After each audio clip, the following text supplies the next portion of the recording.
This is Marlene with Miami Ghost Chronicles, and I want to welcome you to another episode of Stories of the Supernatural. Wherever you find us, whether it's a video or podcast on your favorite platform, please like and subscribe to us so that you can get notification of when a new show is released. You can also find us on major social media platforms. If you go to miamighostchronicles.com, you can find links to the videos or MP3 files, which you can download and enjoy without commercial interruptions. If you're into classic horror, ghost, and adventure stories, I narrate Nightshade Diary, and you can find links at nightshadediary.com. If scary stories are your bag, and listening to encounters with cryptids, ghosts, dogman, and other weird creatures sends a shiver up your spine, then go to supernaturalstorytime.com for links to our weekly podcasts. Noteworthy news about the paranormal world, true crime, conspiracy stories, and anything that is just plain weird can be found at eerie.news or visit the Stranger Than Fiction Stories tab at miamighostchronicles.com. Please subscribe to my newsletter on Substack. Just go to mppellicer.com for a link. I want to thank you for being part of my audience, and I think you are all wonderful. Hi, how's everybody doing? Good, I hope. I'm doing good, despite what I sound like. All right, so do you see me taking... it happens on occasion, an allergy that morphed and took over, and it's become like a little bit of a head cold. Even though I'm not running a fever or anything, it's just... I sound worse than I feel, even though I don't know. I don't feel like feeling this way, like your head's full of, I don't know, cotton or something. So yeah, I sound worse than I am. But anyway, yeah, because I know people are going, what's wrong with you? And and it's really funny because everybody always thinks of winter colds. Sometimes when you get stuff in the summer, it's like, ugh. But anyway, everything is good. It's really funny because I know everybody says, Marlene, you're always complaining about how all the commercialization, and now that we're going. And yesterday, I'm not going to say what I was doing, but I was with a group of people. That, by the way, we weren't friends. As a matter of fact, some of us had met yesterday for the first time. It was a group of us, right? The conversation, I can't remember how, went in that direction. And everybody said the same thing. It was like, man, I can't believe they're already putting stuff up in all these stores, including Walmart, which is the biggest one, of all these holiday stuff. And I was like, I guess I'm not the only one. And everybody was like, hey. And as a matter of fact, there was one lady, she says, oh my God, all the gardening stuff. And because remember, in South Florida, this is not South Florida, but Florida, there is winter, but there's no snow. In other words, we're gardening and doing outside stuff for a long time. She was like, all the stuff has been put away or it's been in a corner. And yeah, my point being what I've always complained about, and I was glad to hear I wasn't the only one, which is over commercialization of they're already gearing up for these last 4 months. And it's like, what's the hurry? Why can't we take this slow? Everybody, and even a couple of men that were there, usually men don't put their 2 cents worth into this. They said, yeah, we gotta notice that. It's crazy. And I guess, as a hypnotherapist, I look at the effort to drive behavior in a certain way, right? Because let's face it, it's inevitable that if you go to do shopping for anything else and you start seeing all this stuff, all right, you start thinking, oh my God, yeah, oh, Thanksgiving, oh, don't get me, I love the holidays, I love them, but it's like anticipation is great, but not if you have a 4-month anticipation. It's like, can't we anticipate it as it comes along? And then, you make memories, whatever. Some people are not into the holidays. I know that, but still. And it's like, oh, yeah, I don't know. I always look at it, like I said, as far as the way our behavior is driven, even when we're not aware of it. All right. Even when we're not aware of it. So, yeah, I will keep on. But on that note, yes, I'm confirming again, I will have my Halloween live stream, which, by the way, this year Halloween falls on a Thursday, and that's when I'm going to do it. My point being that usually everybody that's going to a Halloween party has gone to one the weekend before, and hopefully then you'll all be available to come and watch the live stream. I don't know. To be honest with you, I don't know if I'm going to do a live stream or not. Let me see. But either way, I'm going to have the Halloween themed show somewhere in there. Something interesting to talk about. Ghost stories, of course, or weird stories, or, God knows there's plenty of that. But let's get on to. Oh, and by the way, everybody was asking me, Marlene, show. Let me see if I can find it. Because I've been showing pictures of me once upon a time doing ghost, you know, going on investigations, but at the end of the show. But let me see if I can get this on real quick. They said, what? I'm going to show you. This, I think, is. I was looking for stuff. This is back from. Let me see if I can find it. Oh, let me see. Hold on. Hold on. Let's see. Okay. Entire screen. No. Oh. Oh. You know what? I'm going to have to look for it again. And because I had it up, but it's one of those things that it just decides to do what it wants to do. It's a picture of me. Yeah, let me see. Let me see. This is what, yeah, this is from 2005. I'll bring it up later on. Anyway, let's get on to the good part. The good part is who is the guest today at Stories of the Supernatural. This is the first time that he's here. His name is James Creachbaum, but he's also known as JC the Hitman. He's been investigating the paranormal for 30 plus years all over the US, and there is nothing in the paranormal he hasn't seen or done, and to help people with paranormal problems. He retired from Boots on the Ground helping people in 2019. He's been on different cable TV shows, and he still speaks at many different paracons through the year. He's also been interviewed on many different paranormal radio shows, and he's currently the host of his own show titled JC the Hitman Show on Night Dreams Talk Radio Network, which airs on Wednesdays at 9 p.m. Eastern with guests covering all things paranormal. And I'm going to put also his website link on the credits of the show, which is jcthehitmanshow.com. Talking points, and this is him talking points on how I got started into the paranormal. We're going to talk about that because he was already going to give me this great story, okay, about the Bermuda Triangle, and I had to stop him. I said, no, wait. I got to let my audience hear this, so help me welcome him. How are you doing today, JC? I'm doing great. Happy to be here. Yes, it's I forgot all about the Bermuda event that I went through until we was talking about Florida. I was like, oh my goodness, I forgot about that. It was so long ago. Yeah. You know what? There was once upon a time that there was more hype. I guess it was like in the 70s and 80s about the Bermuda Triangle. And then it kind of like faded away. But there was once upon a time, and still a lot of weird stuff has always gone on in there. It, But what happened with you? yeah, it was strange because I was living in Florida right after graduation, early '80s, and I was living with my cousin who was about 5 years older than me. We'd go fishing, we'd work a little bit during the day, and then we'd go fishing at night and stuff. And then he goes, "Hey, let's go out on this charter boat. You can, you put a few dollars in, and we were like pro fishermen. It's like we can win this. We catch the biggest fish." I was like, "Sure, I'm all in." Plus you win like some free pizzas and a free pass and all this stuff. So we went on, and sure enough, I caught a 38-inch mackerel, so I won the thing, right? Wow. Yeah. And I was so excited. So then I had a free pass. So I was like, you know what? Let's go back next week. I might as well try to win again, right? I got a free Yeah. pizza and a free pass. And plus, we got to keep our fish. So we go next week. Now, this boat, I forget the name of it, but it was a 60-footer. And it was leaving out of, I think, Boynton Beach, I think, or Delray, one of the two there. And anyway, so we go out. It's nice sunny day. And we would go way out, way out. Pretty much you'd be in the edge, what they would consider edge of the Bermuda Triangle. Mm-hmm. Fishing for mackerel or barracuda or just whatever, or bonitas. Okay.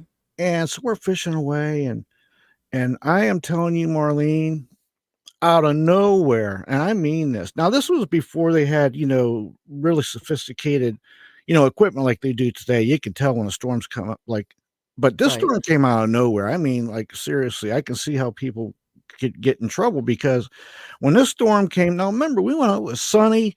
It was, 85, 90 degrees, calm water. Because we went in there, went out. If we'd had forecast, it was going to be like what we ended up. So Right. anyway, it's coming. It was black, and it's like, now remember, we're so far out that even we turned around right then and started going. We can't outrun You it. can outrun it. Yeah, we're gonna get caught in it either way. And the captain was freaking out, so he says, we're gonna try to get back. And man, this storm come up, Marlene, and it come out of nowhere, and we went from calm seas, sunny till, and I kid you not, and I never experienced this before or since, 12-foot waves. Now I don't know if Wow. yeah, I don't know if anybody's ever experienced 12-foot waves, but I'm gonna explain it to you. When you're on a 12-foot wave on a 60-foot boat with about 40 people, what happens? The boat goes up on top of the wave, and then the bottom drops out, and that boat slams down. Okay. And when it slams down, you see nothing but water all around you, 12 foot above you. It's the freakiest thing in the world. And how many passengers did you guys have on there? Probably about 40.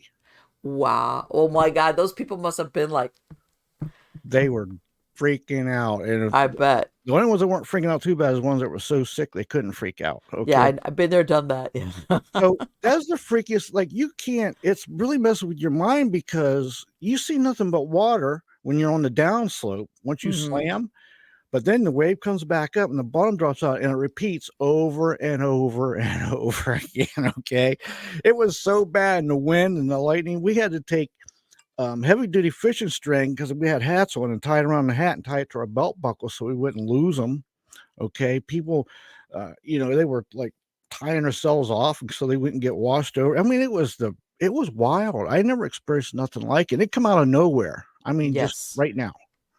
Let me tell you that I've heard of that. I've heard of that happening. Let me ask you, you said something that the captain was wigging out too? Oh my goodness. Yeah, he was. That's not a good thing. Listen, when you got the captain wigging out, it's like, oh, listen, it's not good. That is bad vibes. That's a red flag. When you're out on, way out. I mean, miles yes. out. Okay, and a storm comes out of nowhere in the Bermuda Triangle, and your captain's freaking out. I tell you, your hope meter, it really goes down. Yeah, because usually it's like, man, at least pretend like. Pretend it's all good, even if you go back and you're like tearing your hair out. But man, don't do that. And on top of that, I never experienced waves more than maybe 3 foot. But these were 12 footers, and I was praying to God that the boat didn't crack and break open because I mean it. Yeah, it could have capsized also. Because at 12 foot, when the wave comes out, you just slam down, and it beat the heck out of us, man. And it beat the heck out of that boat. I'm glad we made it back because. So I can imagine did everybody cheer when they saw the shoreline? Oh my God! Yeah, they did. Everybody was. I knew it. It was like, yeah. We were cheering and happy to see that shoreline. Oh my goodness! Let me tell you one time, and this is like, ignorance is bliss. Obviously, you're out in the water, but one time, we went out on a. It's probably around the same size. It was maybe a little bit bigger, but it's a gambling boat. And, they go out like, I think it's 12 miles when you're in international waters. Yeah. And then you can go ahead and actually gamble, right? So they anchor, they will, throw anchor. And I remember we were out there and we said, oh, we've been gambling. Let's take a stroll around the deck. And when this boat anchors, it has these lights. It's nighttime. And, it has these lights all around the perimeter on it that shine on the water. Mm-hmm. And I remember all of a sudden I look and I go, man, that's a shark. And then I look over here and I go, wait, there's another shark because you're right there, right on the surface. So you could hit the spot. When we looked, and I know part of it is that, believe it or not, they know that these ships throw out food and stuff into the water. Yep. I couldn't believe it. The entire ship, we walked around the perimeter along the deck. It was surrounded by sharks. Yeah. I couldn't tell they were, there were nothing. There's not like a great white or anything. They were maybe black tip or something. They were skinnier sharks from what I could tell. Mm-hmm. But I could not believe the entire ship was surrounded. It was like, okay, I'm going to go back inside and gamble. I don't even want to stand out there. And I forgot about that too because we had a lot of sharks too before all the storm came in because Yeah. they associate the boats with food Yes. because whenever we'd catch some fish, sometimes you'd be fighting. Next thing you wouldn't because they'd just come up and Yeah. just Yeah. eat your fish. And so they know when them boats are out there, there's going to be food, either fish or like you say, people Yes. throwing stuff off. So I'm sure, believe me, we did not want to end up in the water. No, it's like, let me tell you, that moment, it was like, oh man, this is like one of those. Because one thing is when you see it in a movie, and another thing is when you're there and you go, well, Yeah. and Well, thankfully it was like very calm, it was, but yeah, but one time I went out on a charter boat and it wasn't 12-foot waves, obviously, but I thought, it's like, why did this captain go out? He should have just canceled this trip because yeah. everybody was sick as a dog. And when we saw the shoreline, it was like, and we looked at him, we go, look, and he's like, no, it's like, oh my God. Everybody, and when I mean everybody that was a passenger on there was barfing. Right. And that's the other thing. You don't really, even if you turn, like, we're miles away, like, and on Yeah. one of them ships, even at full throttle, which you can't do Yes. because that's more dangerous, it's going to take hours to get back in. Yes. Right. All of a sudden, this is like when you tell somebody in those scenarios, it takes hours. It's like if you're telling them it's going to take days, it's like, oh my God, no. Oh, I, But yeah, weird stuff does happen out there. yeah. Now, again, that was in the early 80s. They got equipment now. Hopefully that stuff doesn't happen as much, but Mm-hmm. that was quite the day. Let me tell you, I never forgot it. Right. And part of the thing about well, they call it the Devil's Triangle or the Bermuda Triangle, is that instruments are supposed to malfunction. That you get sometimes weird readings as far as even instrumentation. Stuff just goes berserk. Yeah. Now, as far as I know, we didn't have any equipment malfunctions. Of course, he might have been holding that back, but he wasn't holding his That would emotions. have been like the worst. He wasn't holding his emotions back about panicking. I can tell you that. Yeah. Oh boy. Yes. Yes. Because let me tell you, there's for anybody, and let me ask you something. That was that was your the I guess you get another another trip out there. It wasn't like he didn't make it up until, okay, you guys can come back for free for another round. It'd be like, no thanks. No, no. I actually, believe it or not, we got some fishing before all that hit, and Oh yeah. yeah, and I won that one too with a lot because the fishing wasn't as good that day, and another free pizza, and I actually won another trip out with the boat. I didn't go; I gave it away, but I got the free pizza. What was he trolling out there? What were you guys going out there for? What did you? No, you know what? He'd had now he had like he had certain spots and a couple some fish Yeah, spots. they know there are no places Yeah, to go to. Yeah. yeah, and we'd go out there and just kind of drift, and you would fish for a while. And if you didn't catch nothing, we'd go to his other spot, because Mm-hmm. that's his business. He had to keep the fishermen happy, or he wouldn't, Sure. they wouldn't keep coming back.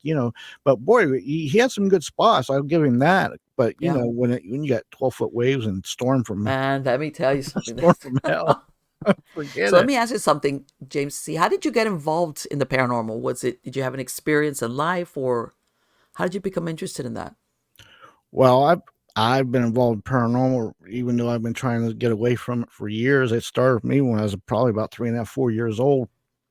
I was seeing I was actually playing with a little Native American Indian boy every day, and and he was outside. I played with him every day. I don't know no better at 3.5, 4 years old. To me, he was just a neighbor kid up the street. You know what I mean? He looked real to me. I can look Right. back now, and that was a spirit boy for sure.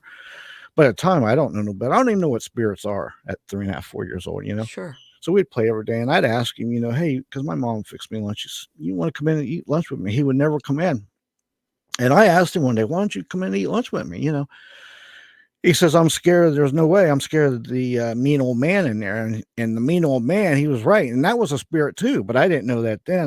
But I couldn't Right. really, figure out in my head, why is there a mean old man in my house with me and my mom and dad? I don't know no better. I'm 3.5, 4. I'm stupid. And, but he was right. There was a mean old man. He was a spirit too. And one day I got this Spider-Man book and I go upstairs and I show my mom. She's, oh, that was great. She goes, be careful going down the steps. And I turn around and go back downstairs. And at the head of this staircase is this mean old man. Okay. I mean, Wow. he's got a scowl on him that would scare an adult. Okay. Now I'm looking at him. My anxiety's through the roof, and I got to figure out how to get by him. So I just kind of like try to scamper by him real fast, to get back downstairs, and I feel in my back, Marlene, like 2 hands just push me, like, boom. Oh. And I'm 3 and a half, 4 years old. He pushed me, and I went head over on wooden steps. There was blood everywhere. I was a mess, I'll tell you, and, that was my first with something a little bit more nefarious, so to speak. Mm-hmm. Grumpy old man, but, thankfully, a couple weeks after that, we moved out of that, house or apartment, I should say. I am so glad, but Let me ask you, did you ever hear from your mom or your dad later on that had their own experiences? You know, well, my mom and dad, they, um, they grew up in a different generation where you don't talk about it Yes, I know. or I you know don't exactly believe what you it. mean. I I know my dad would, but I'm pretty sure my mom has experienced some things because she mentioned to me, "So remember that little Indian boy you used to play with?" And I was like, "Yeah, I sure do." But I think she was seeing things. I think she's seen that old man too, but Right, because I was thinking, man, that thing that you moved out a couple of weeks later, yeah, because it's like, I told her the old man pushed me out, and listen, I wouldn't have an imaginary friend that was an old mean man. I mean, you know what I mean? right, exactly. So, yeah, so thankfully, I think she might have seen something, or she definitely must have believed me.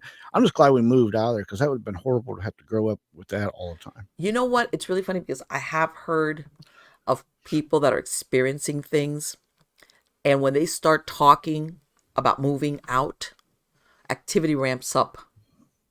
It's Yeah. almost like whatever is there, Mhm. it doesn't, it's like, okay, I don't know whether it's they want to push them out or they just want to, it amps up activity when there's movement or conversations about leaving.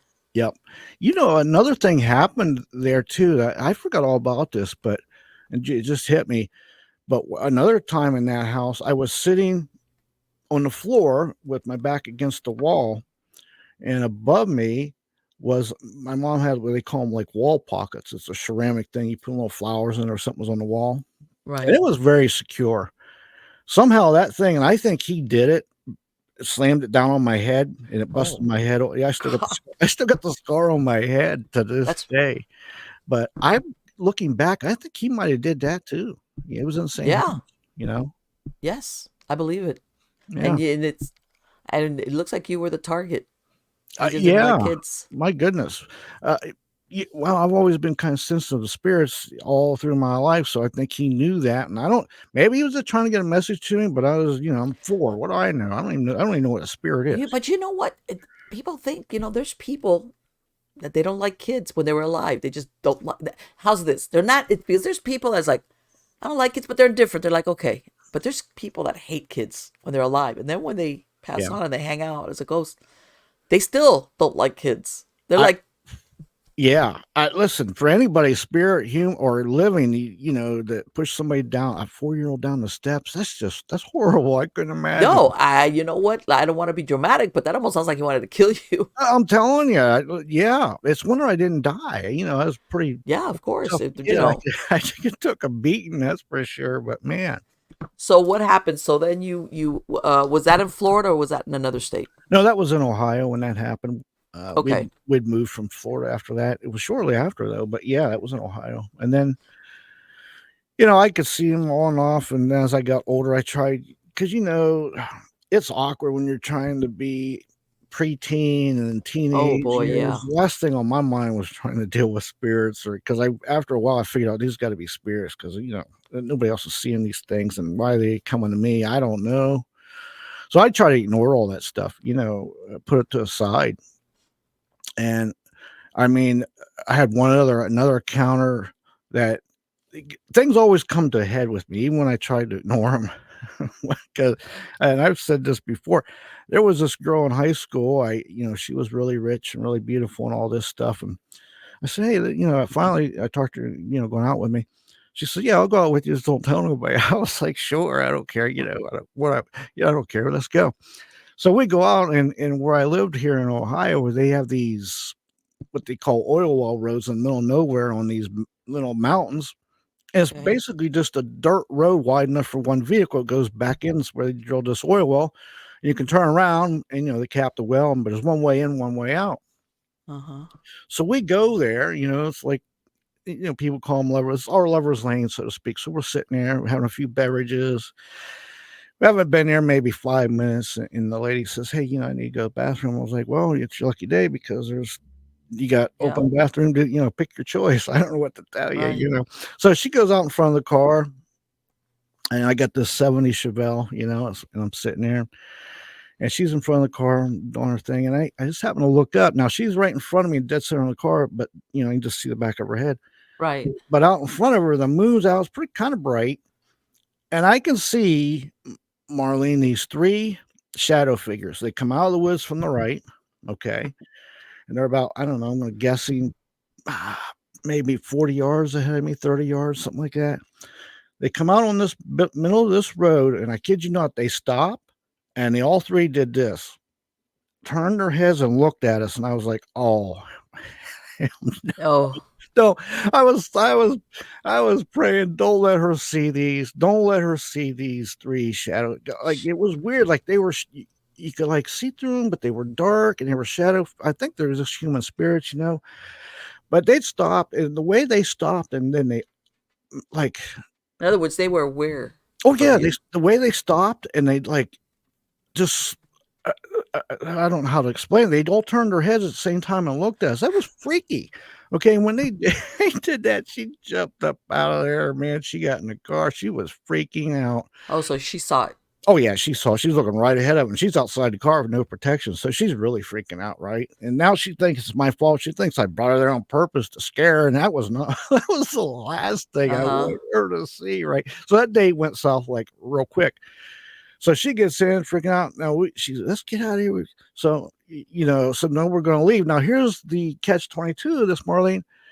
I've got to go through these people because there's woods on each side of me. I can't go around 'em. I got to go Okay. through them. All right. So So you're like, what do I do? yeah, right. So I want to get out of there too. So I drove through them, and when we went through them, it was almost like it was weird because it was like going into a cold. It got real cold. Like you could feel a cold spot. The whole car was Okay. cold. We went through them. It was almost as if you ever hear like you're watching TV, or like when your ears pop and you can't hear. It was almost like Yes. that when we went through it. Plus, it was cold at the same time, and we got out of there. But that was that was in my Did you ever find out had anybody? Well, back then, sometimes, like you said, sometimes people had those experiences and they didn't talk about it. yeah. About anybody else going out there to park and having a. Because back then they probably wouldn't have said nothing, you know what I mean? Yeah, I But know. I the know. land that we was on's got a lot of history of, Okay, there you with the, go. pioneers and the Native Americans and just fighting each Sure. other, and there was a lot of bloodshed off and on throughout the years. You're talking 200-300 years history, so I'm sure Yes. that's probably what, it was a couple 3 spirits there that, we You want me happen to to be. tell you something? I have noticed sometimes wherever there's stuff where you dig into the earth, whether it's a basement, a cellar, a well, an oil, this is what you're Yep, telling me. yep. There's just something about manifestations that are real. Oh, what's the Mhm. word I'm looking? Dark. Like, I don't know. There's something about stuff that's dug in the earth. That stuff Yeah. around it is very unusual and very like, what? Oh, I couldn't agree with you more. I've investigated many times, did a lot of research. And there is, you're right, a correlation between oil wells, but in coal mines Yes, mines. Yes. and spirits and stuff. And it does seem like a lot. I've helped a lot of people have been on a house, had no hauntings, but so they oil well come in, start drilling or fracking or something. Uh All of a huh. sudden, they've got increased with spirits. Now, I can't say that's why, but there is a Yes. correlation there for sure. And I'm sure you've heard how many ghost stories or experiences have you had?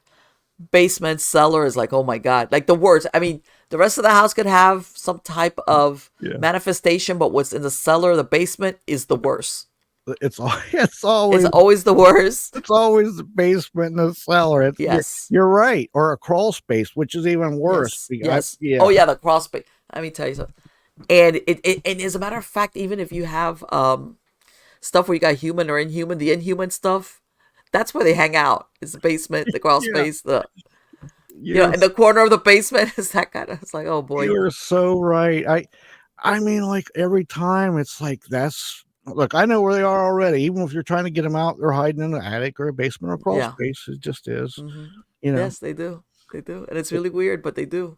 Matter of fact, it's funny you mentioned the crawl space because one time I was evicting some nefarious spirits out of a house, and well, one spirit particularly, and there was a crawl space, and he was in there. I know he was in there. So it's funny because this crawl space just had maybe I don't know, maybe 2 foot by 2 foot. Mm-hmm. And it had this like wooden door you open up, and as soon as I stuck my head in there, this is what it felt like. Somebody put their hand on my head and pushed me right back out. Really? Yeah, Wow. that was freaky. Yeah, Yes. I remember that. That was about 5, 6 years ago. But yeah, that was freaky as all get. It felt like somebody literally put their hand on my head and just pushed me right out to say, "Oh no, It's you're not like, get coming out of in." here. Yeah, yeah. And the weird part was the lady of the house, because I have her, taking command too to help evict these. She's seen it. Yes. She was like, "What just happened?" I was like, "Oh, Right. Like, yeah. It's not like right. You didn't pull your head out. You got it pushed out. She could tell. Yeah, you could. She was standing right there. I mean, the way when somebody pushes your head out, it's different than when you pull your head out. You can tell there's something up. What what's got you started to doing into actually going into investigating this stuff beyond, let's say, a legend tripper?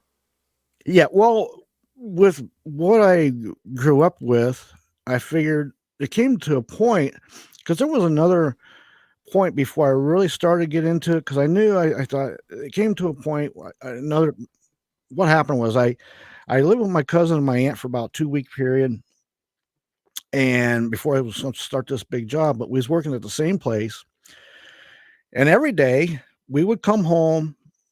And his aunt had OCD. They're both passed on now, God bless them. But she would, as soon as you get close, she would clean and wash them. She was just one of those that was on everything. And Uh-huh. so anyway, we come home. We was in the same bedroom. It was a huge bedroom, wooden floor. He was on that end, I was on this end. But every morning I would wake up because she'd always do my clothes, fold them nice and everything. She'd set them on a stand right by my bed, and every morning they'd be on the floor by the door. Every morning, and I thought my cousin was doing. I was like, "Why are you doing that?" He goes, "I'm not doing that." I could tell you one line. Uh-huh. I was like, "Oh no," I'm thinking, "Don't let there, don't let there be any spirits in here." You know what I mean? So every Okay. night, his future wife, but then was a girlfriend. She lived right below us in this apartment below us, and he would go down there after work and spend the night with her until she'd go to bed. And he'd come upstairs and go to bed. So he was directly below me. Okay. And it was about 11 o'clock. I told my aunt, I'm going to go to bed. So I just walk in, I just get on the bed, I just lay down. And this is what it sounded like, Marlene. You ever see them big stainless steel pans? I mean, them big ones and giant ones. Yes. What I heard sounded like that full of other stainless steel pans. And it sounded like somebody took that and slammed it as hard as they could right beside me on that oak wood floor. And I kid Yeah. you not, my aunt come running in, my cousin come running upstairs because he was right below it. It Right. it it they had to peel me off the ceiling. I literally thought my soul left my body. I bet. It shocked me so bad. Like, she come running, she thought something blew up. Right, yeah. That's I what mean, people always think when they hear these noises that are like, it was massively loud. Seriously, think about stainless steel pans slamming on a hardwood oak floor when you're not expecting it dark. You're laying in your bed and it's dark. and Oh my goodness. It about gave me a heart attack, even though I was in my 20s, right? So we looked around. There was nothing out of place. Okay, that's even more freaky. There was nothing fell over, nothing. right. I knew right away what was up. So let And me yeah, that had they been living there for a while at this house? they lived there for maybe a month, maybe. Okay, so I hadn't been there long. No, they hadn't been there long. So I had, I yes, I knew right away what was up. I just hadn't seen him, but I thought I was feeling him. Right.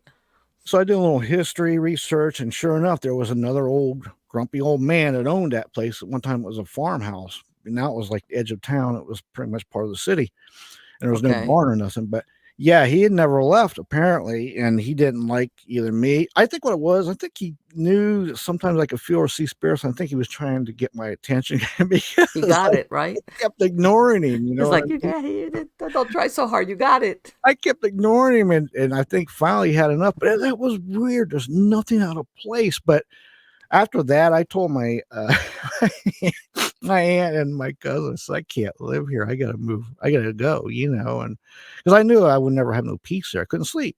You know, And did they stay living there? they stayed there for another month or so, and I kept. My cousin said they never really experienced anything after that. But Okay. I was yeah, gonna say, did this thing keep going? Which I would believe it would. I believe it did. They just didn't hang around long enough to experience it. I I was think like, yeah, we don't want to find out. because that honestly that freaked them out too. I mean, even though it wasn't, she was just in the other room. He was right below me, and it sounded like an Exactly. explosion. So yeah, that freaked them out. They knew it. I would be. I'd be like, Yeah, oh, yeah. So that's what I mean. It came to a head. So then after that, I was like, look, I can't go on in life. I might as well. I'm going to try to grip this stuff by the horns and let it empower me. So I studied, demonology and everything I could with the paranormal and with the abilities and all this stuff, and read everything I could. And then I did something you shouldn't do. oh, let's hear I it. would, Let's hear yeah, it. you shouldn't do this. But in the 80s, I would go investigate by myself, because Oh my God, you're crazy. Solo. What and I is that? listen, and I went in some of the worst places you could ever imagine. Believe me, I went into an asylum. It's not even there no more. It's in Connecticut, where it's very close to where Foxwoods and Mohegan Sun casinos are. It was in that area. Okay. Yeah, there was an old asylum there. It was boarded up and everything. And this guy Okay. that was working for me, he says, "Yeah, I knew this haunted place you can go to," because he knew what I did on the weekends. And yeah, I went in there. It was you could just feel it in there, an old asylum, right? So I didn't really see anything, but I wasn't there very long. But I heard something. It sounded like somebody took a big, I want to say a big coffee can or something and threw it against the wall. And when I heard that, I was like, "Yeah, I'm gonna leave." Okay, so I left after that. There was nobody else in there Yes. but me. You Yeah, think? yeah, yeah. But you know So what? Nowadays, I tell everybody, especially these people, I go, you might go. You got to be careful though. You might got live people. You might have live people in there that are that, just as problematic than any oh, dead people. you're right. You're right. You could have vagrants in there. Here's the other Yes. thing: you could have rotten boards and fall through Yeah. something. You've got termites or cockroaches or bed bugs you can bring home. I mean, you just Yeah. don't know. You don't know. No, you could just get hurt. You could take a fall and break a leg. I know that sounds dramatic, but it happens. It does happen, and that's the other thing, like, I was over there by myself, I had no family, nobody else, so it's not like nobody knew where I was or when I'd be Right. home, and you don't ever do these things. Make sure you Yeah. tell somebody and all that good Yes. stuff. So that's what that's when I started taking the grip, and I learned a lot, and I studied a lot, and then did a lot of investigations, boy, it's Okay. stuff I've All right. And that's seen. how you do it. Tell everybody, with when it comes to like paranormal work or paranormal research, you can read all the books, you can look at the shows, well, not the shows, but everything. But field work, that is the best way you learn It about this field Yeah, work. that's yeah, only I would suggest going with people. Oh, no, no, no. Absolutely. Yeah. At least one other person. And, but yes, you can't, that solo stuff, that sounds like, yeah, all right. But Oh, no, that's got too many problems with it. Like, forget yes. the dead person aspect, the live person aspect. But yeah, field work is where you really find out, first Yeah. of all, what you're made of. Yeah, All right. I'm pretty fearless, I wasn't You know I what? I've come across fearless, supposedly fearless, and yeah. that all of a sudden, until they have an actual. And by the way, it doesn't even have to be like they cite an apparition. One time we had one where it was, I can't remember what museum it was, somewhere in South Florida. It was an old museum, 2-story. She was a new investigator, and they let him in after hours, of course.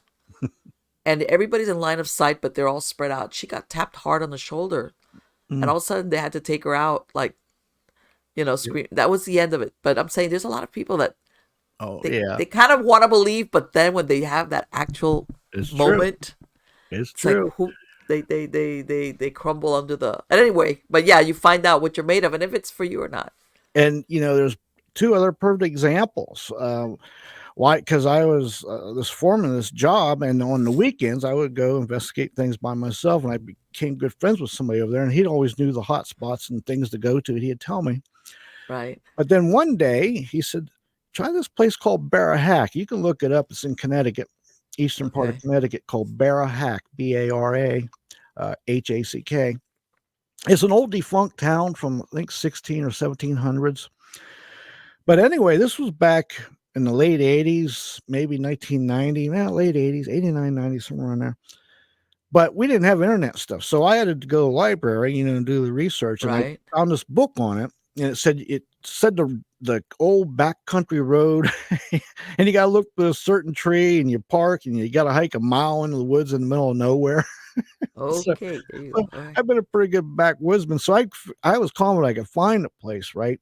So I had these three big guys working for me because I had to hire people that were pretty big and strong Uh huh. because we dug holes all day. I was their foreman, and they knew it. They'd always make fun of me, Oh, there's no such thing as this, and oh, you're wasting your time. They'd always bust my balls. So I said to them one day, I said, "Look, I'm going to this place I've never been to before. Why don't you just come with me?" They said, "Okay, we'll go." So I'll buy you lunch. We'll go. It's on me. So actually found a place. And no one knew where I'm surprised I even found it, but I found it, parked the truck. We get out, and I timed it, Marlene, where I figured about a mile hike into this woods. As long as I didn't get lost, I didn't think I would. Um, that the sun would be going down. The sun would be down. It'd be kind of dark in the woods Right. at this village, and all there really was is just ancient rock foundations was all that was left. And there was a Okay. lot of reports of shadow people. You could hear like I guess it would be residual like horses and wagons and people talking and just all kind of different things, right? Right. EVPs. So we finally get there, and the three guys, the big ones, they're behind me because I was leading the way, and they're probably I don't know, I want to say 20 feet behind me, and I was like, wow, I found it. I'm all excited, and out of nowhere we start hearing the most ungodly noises that you can ever hear in the woods, right? And I knew what they were, okay, because I grew up in the woods. So I turned around to tell these three guys what it was. I didn't want to. All I seen was the backside of them sprinting. They were gone, Marlene. Like they didn't, they didn't want to hear it. I didn't get a chance to tell them what it was. They were gone. They left. I mean, I never seen them sprint or move so fast. Not even working for them. They were gone. And what it was, they didn't know it was close to rut season for deer, Oh my and God. these deer were making, and they weren't backwoodsmen, they were city folk. They never hunted. So they were like, that's it. And I'll tell you what, some deer in rut season can make some ungodly noises, and they were doing it that night, and it freaked them out. They were gone. Okay, And so you're like, hey, I yeah, that's what I started, mean. I started laughing. So I stayed around a little bit longer. I did see like a shadow person. I heard did get an EVP of like somebody talking. It could have been residual. I don't know if it was even intelligent or not. So after a while, I said, okay, this was interesting. Another one I could mark off my checklist. So I get back out. I hike back out. Now, mind you, these three are in my truck. They got the doors locked. One's got a hammer. One's got the tire iron. I'm like, what are you guys doing? Are you gonna kill a ghost with a hammer? You got the Yeah, door locked. whatever. I started laughing. Now, from that day on, I bust their balls because I told them what it was and how chicken they were. Did they believe you?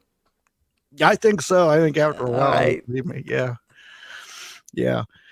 And then on the other note of that, by yourself, because my friend would tell me these places, and this was about 1988 or 89. It was on Halloween. He gave me this location. Now this was in Rhode Island, and this was before the Conjuring House ever became famous with those movies. Right. This was in Harrisville. I used to go fishing there, and that land always felt off and weird all the time. I never knew why. Okay, Okay. but anyway, this was in the woods right near there, and he gave me this location spot. He said, "Go there around midnight. You're going to see something." I guess one of his cousins or something was. So what was into some dark stuff. So anyway, I go there, I park, I start hiking in the woods, and once I get up over this little knoll, and I can tell, when somebody's got a fire and you can't see it, but it's like over a hill or something, you can see like light, like you know how it goes up Yes. and down because of a big fire, and I can hear like what sounds like chanting, but I can't make out exactly what they're saying, right? So I get up close, and there's this old log that's laying a dead log on the ground. So I get down on all fours and I crawl up there. I don't know what I'm going to run into here, right? So I peek up over this log, and this is what I see. There's a big bonfire. There's 12, 13 people. They all got robes on. Okay. There's a table next to a tree. They've got a goat tied to this table. There's a machete on the table. Okay. Oh And God. listen, they're chanting. They're chanting. It's just about midnight on Halloween. I'm like, oh, hell no. I backed out of there as slow as I could and got out of there. Okay. Come to find out, there was a lot of, satanic ritual stuff going on. And Yeah, that's the day for it too. yeah, it was going on there, and it was going on near Freetown. I would go to these places, but you look back, that's a bad Hollywood movie, and that was before I ever knew about Conjuring House or anything. Those people would have seen me or something. Who knows? And you're But like, hey, who? wait a minute. Forget the goat. We Yeah, got a guy. exactly. All right. I listen. I got out of there as quiet as I could, and I told my buddy, I said, "What did you send me to?" He goes, "Well, I know my cousin in some dark stuff, and you wanted to see some stuff." I said, "Don't ever do that again, man."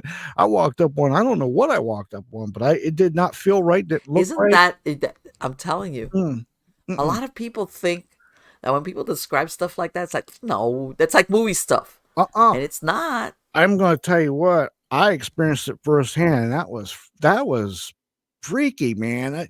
And the weird part was, I years after, Conjuring House come out, I was like, and then I learned about that whole area, why it felt so off every time I was Yes. there. I felt like somebody was looking at me. Just felt like it just had a bad feeling to it every time I was Yeah. fishing there. And then I seen this other movie had Peter Fonda in it where they kind Yeah, of Race with the Devil. yeah, that's the movie. I'd never seen it before till about 5 years ago. I was like, deja vu. I was like, "Oh my god, these people, they heard them. Thank God they didn't hear me." But you don't know, what's going on. And there was history of a lot of satanic rituals and stuff going on. Matter of fact, earlier in the 80s, there was one cult there. They were taking homeless people and they were killing them. Yes, Okay. people don't realize that there's a portion, everybody thinks, these serial killers and stuff, they'll take what they call soft targets, which is prostitutes and stuff. That's what they were But there's targeting. a but there's people that are into ritual sacrifice, for whatever satanic reasons, that but this is the same thing. These are people that are not missed, or that don't have family, and anybody's gonna say, "Hey, Joe, that was here before. Yeah. He Well, disappeared, and exactly. we You what don't know. happened to him? Who knows?" You don't know. Like me, I could have been in the wrong place, wrong time. They might have Yeah, not knew what I could have just been a missing person. You don't know. exactly, exactly. Who's to say? Especially when it's a stranger on stranger. None of these people knew you, or you think, or they No, knew you. So no. Right. They could have easily got rid of my truck and got rid of me. sure, I'm from 700 miles away. I exactly. mean, I'd been a perfect target. Yes, yes. That was, People ooh, don't realize that stuff like that happens, and then police are left like with a what? exactly. And see, this was back in 88, I think 88 or 89, but you don't have everybody didn't have a telephone where they can film, or you didn't have internet. Things were different. Things were a little bit Yes. more wilder, so to speak. Yeah, and people think also, I want to say, even in modern times, with this thing about DNA and CSI effect, what I call a CSI effect, they think, hey, they're gonna come there and they're gonna arrive with a DNA kit and they're gonna figure it out. Uh, That's if they know where to look. Let's say, let's do the hypothetical. They would have done away with you in the middle of the woods, 700 miles away. Who would know to look there? They'd probably look exactly. back where you lived at. Exactly. Not only that, but there's other fine print to this stuff. In other words, unless you're somebody on importance, a lot Of of course, yeah. like all this tests and stuff that costs money. Okay, they're not Yes, gonna do it it for does. just People don't realize, just to send stuff to a lab. yeah, they're not going to Yes. do it for average Joe No, or no, Jane. no. You know, and I'm sure there's a lot of unsolved crimes just for that reason alone. Yes. I mean, every once in a while, that I know they do it on these cold cases because they'll have reopened it, and it'll make the papers, and I guess it makes the police department look like, hey, you're doing something. Yeah, right, right. But And, there's a lot of what they call Jane and John Does yep, a that lot. they don't even know who they are to begin with, in order to track Yep, down who might have done away with them. So true. So true. And again, those were my experiences being doing myself. After that, that was the end of being by myself pretty much. Oh, that was your moment that you're like, nah, That no, was no. my moment. How many times am I going to look a gift horse in the mouth? Okay, that's enough.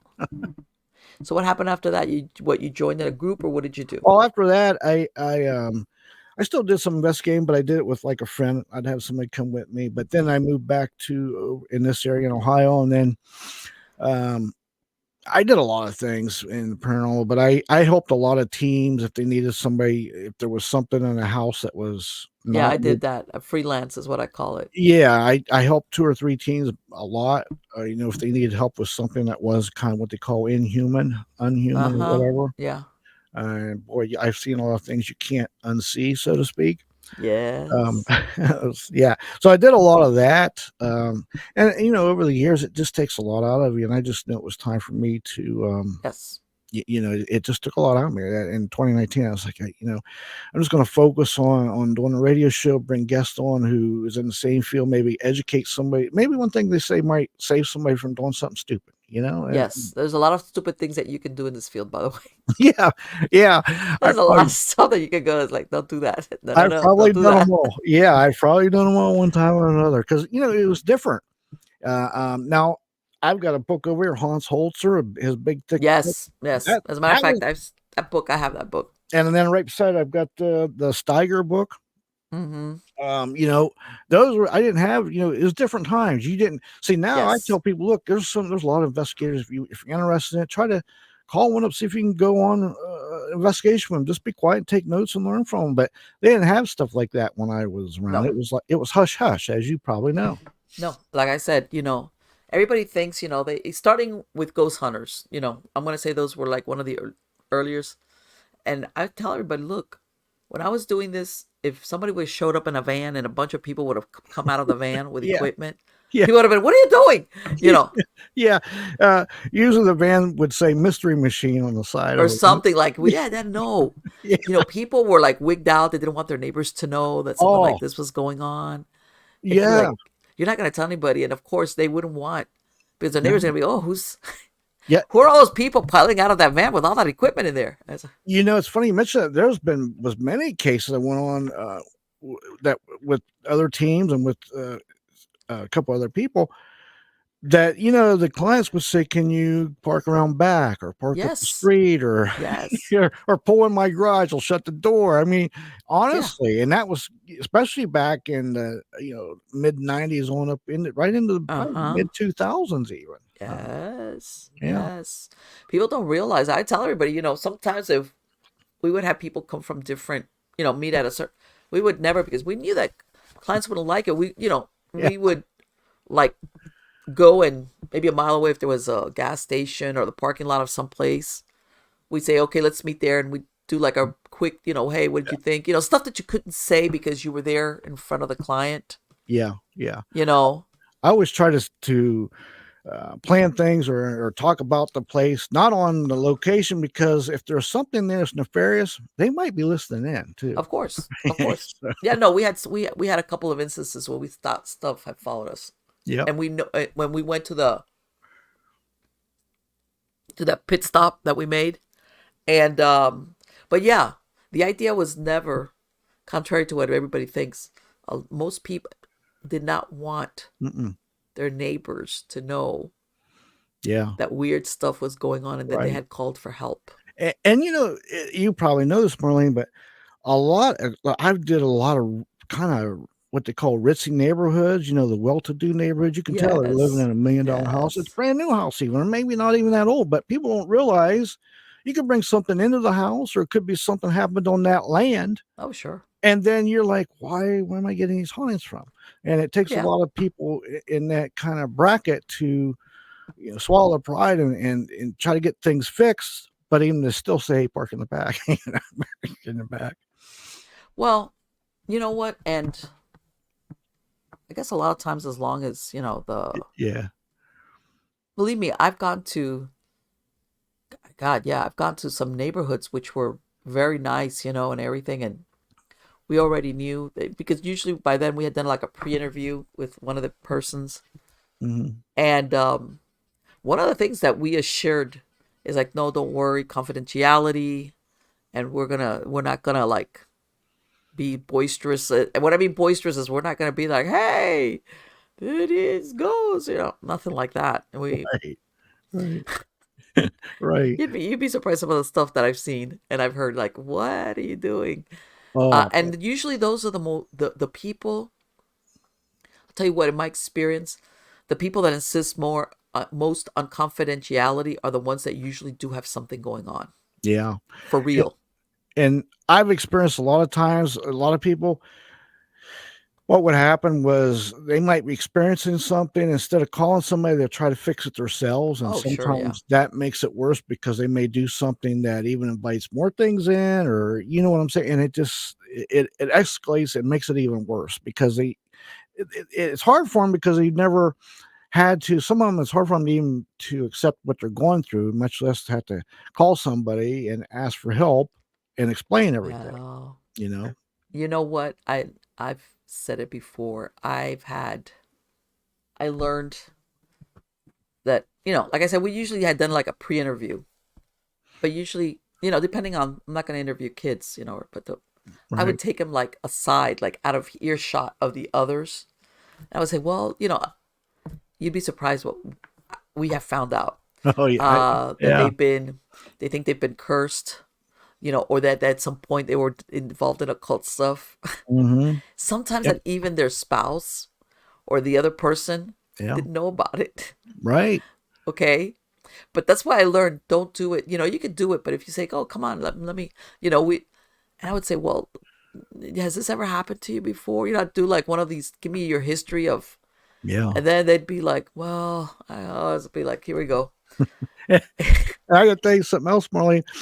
A lot of times I would treat it like I would look at it as like I'm a detective and I gotta get some answers to try to connect these dots to figure out Yes. what happened, how it got started, and then I can better know where to plan to fix these things. Now, as you probably know, a lot of people, they've done things, whether it be witchcraft Yeah. or Ouija boards or just Yeah. whatever it may be to invoke or invite, even unbeknownst to them, Yes. they Yeah. bring Yeah. something in. Yeah. But for them to admit that to you, sometimes Yes. that may take 20 minutes, an hour for them to finally confess Yes.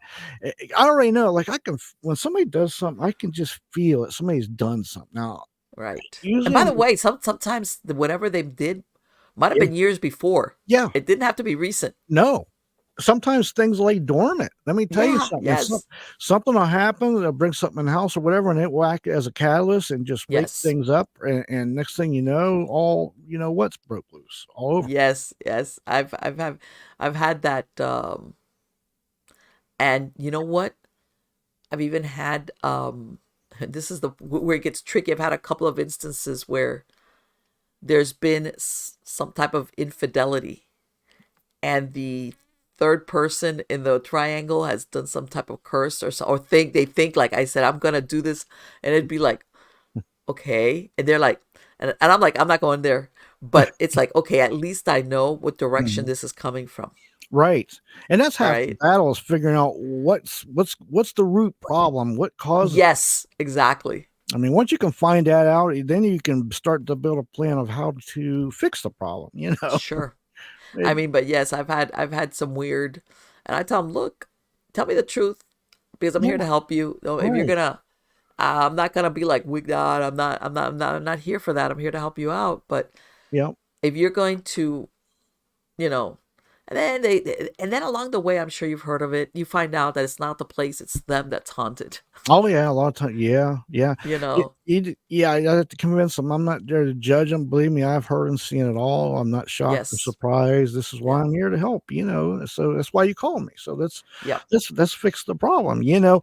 But a lot of things happen. Sometimes people can go to yard sale and buy something, bring it into their house, God. and Yes. have a spirit attachment. Next thing you know, it's weird Yeah. stuff's I tell happening. them you got. I go. Those. You know how people put out stuff on the curb, Oh, and yes. you'll come across something. Man, that's in great shape. Who'd want to give it away? Yeah, right. And Why it'd they be put like, that in the oh, curb? Well, you might yeah. find out why. Yeah. Yeah, exactly. Oh, here, come here, you guys. Give it a couple of days. and you'll find, it was Uncle Harry's favorite chair. Yeah. And guess what? It's still Uncle Harry's favorite chair, even though he's a dearly departed, Right. whatever. Or Eh, somebody cleaned out an old hotel and they got a mirror that's been in a room for 50 years, just soaking up yes. everything, and it's in the garbage, but it looks new. Don't bring that home. Leave that lay. Right. Or you got, yeah. I've had, and sometimes it takes a little while when you talk to people to, like, when they start saying, well, after these things have started happening, especially in a place where they didn't have any type of manifestation, and all of a sudden, and it's like, okay, let's see if we can figure out what is the point of origin. What did you do? Where did you go? Or in this case, Yep. what did you bring home? And you'd be surprised how many people will, when they start like actually like thinking back, Yeah. like, what Right. was the first thing? What happened? What was going on around that time? Yeah. And then you'll see like the light bulb go off. Yep. And then you can start to formulate a plan of how to fix the problem. But sometimes that process, as you know, it takes an hour Hmm. or half a day to get to Yeah, that. yeah. I've had people call me back afterwards and go, hey, you know what? I started thinking about what you asked me. Okay. And I think that it was after X, Y, and Z. After I went to the cemetery, Yeah, you never know. You after never know. I bought that stuff into the house, after I and that's another thing. Sometimes people think that when they go to these, if you want to call them places where they're conjuring stuff or invoking stuff, even if you're in the back just watching because you're curious, doesn't matter. You don't have Those to be are an actual participant. Yes, listen, I find sometimes those are the ones that get targeted because they're usually Yes. they're Yeah. usually the ones that may be a little bit weaker link, and that's why they're not Yes. they know that, so maybe even subconsciously is why they didn't even get involved in it. Yes. Or you might have something going on that is affecting you emotionally in your life, which, Yes. drops your guard, you know what I'm Hmm. saying, your defenses, and things will latch on or follow you home, and Yes. because you're an easier target for it. Yeah. It's stuff that, like you said, either physically, mentally, emotionally, you're going through maybe something stressful, and you're just, Right. like you said, you're the weak link, you're the easy target, and yeah, that's it. It latches onto you. Yeah. By the way, speaking of that, have you ever had anything follow you home? Yeah. I know you were. Go ahead. Well, now my place is like a sanctuary. It's like, you ever watch Supernatural, the Winchesters, how their place Yes. is? That's the way mine is. I gotta be able to come here and know I'm safe, nothing's getting it, but that's a process. It took a while to get to that point. Now, yeah, I had Hmm. a couple of attachments myself. They were all I look back, I dropped my guard. There was one time I Right. was a low life of my life. One time, the other time I dropped my guard, and yeah, it happened twice. I got rid of them. But yeah, that's how it happened with me. And now Okay. especially with what I did, I had to make sure that everything is sealed up here like Fort Knox, where nothing can come home or come with me. They can't even Okay. get in my vehicles or nothing. But I'm a little more above and beyond because of what I did.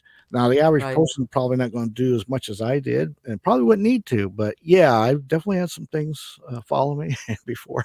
Okay. Yeah. And what did you notice? Was it just what uh phenomena Well, or nightmares, or what tipped you off that's like, well, the worst one when it followed me home, it was a kind of a low life time of my life. Girlfriend left. It was like 2016. After a few years, finally split up, and she had some dark stuff on her toward the end, and then I was crossing over spirits. I was dislodging attachments. I was investigating. I was exercising, cleansing places.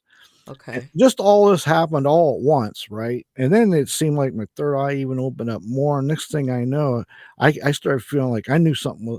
I knew I had attachment, but I was kept telling myself, no, it can't be. But I knew, and I didn't feel right. I felt tired all the time.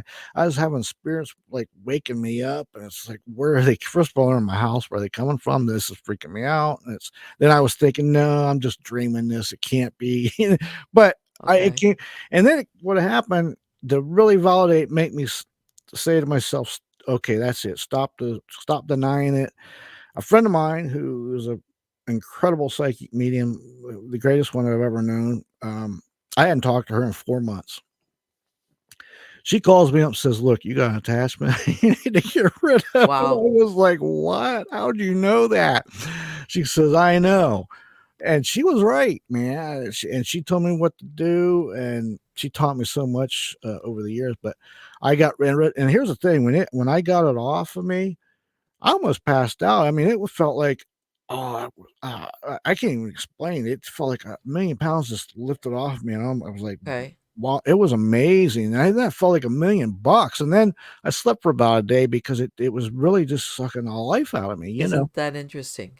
Yeah, and its funny part was because I learned from her, and I learned from that how to dislodge spirits from other people that would attach to them, and I did it, and every time I would do it, I would tell the people, "When it comes off you, you may feel faint, you may feel Uh-huh. dizzy, you may feel sick, you're gonna feel extremely tired," and every time they would. I've got someone Yeah. film, it was amazing, mind-boggling.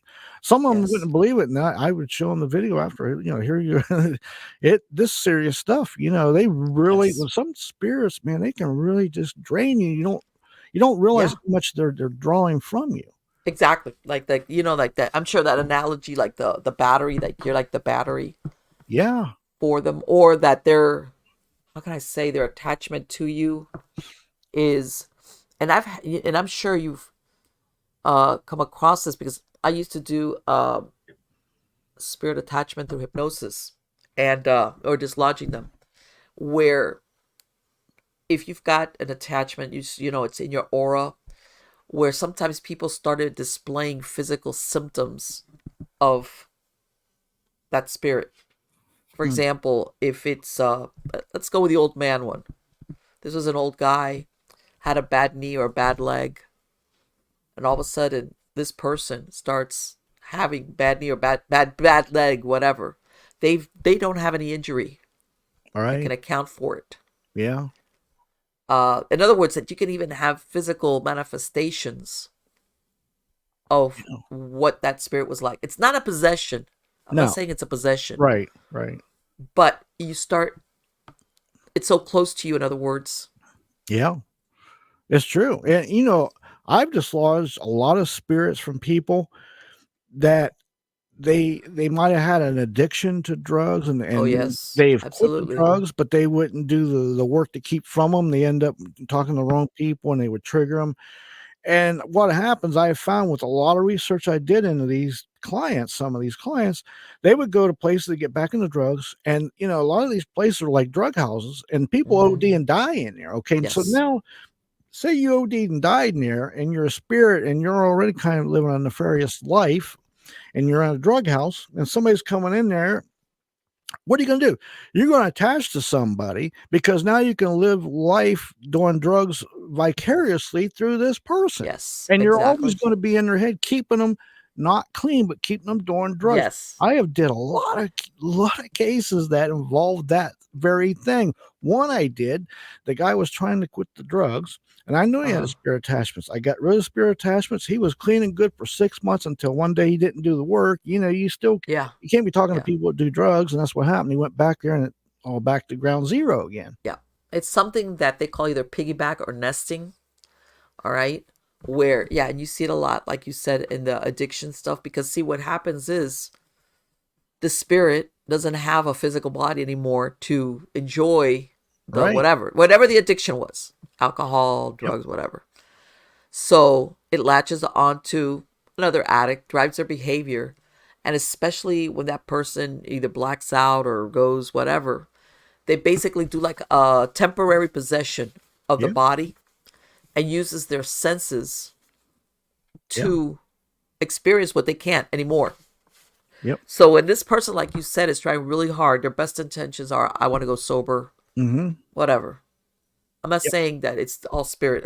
The addiction, there's absolutely a physical component, Oh, yeah, yeah. but they they find it more hard. It's like if you put like a 20-ton rock on somebody, because this attachment is doesn't want them to be sober. No, no, and I've did a lot of research into a lot of the clients I've helped, and with some other people that weren't my clients, just to I dug deep into this, and I have found there is definitely a connection with spirits, that, they like I say, they may OD in a drug house. Uh huh. Now they're hanging around there, and the right people they're Yeah. gonna attach to because they're living life Yes. through.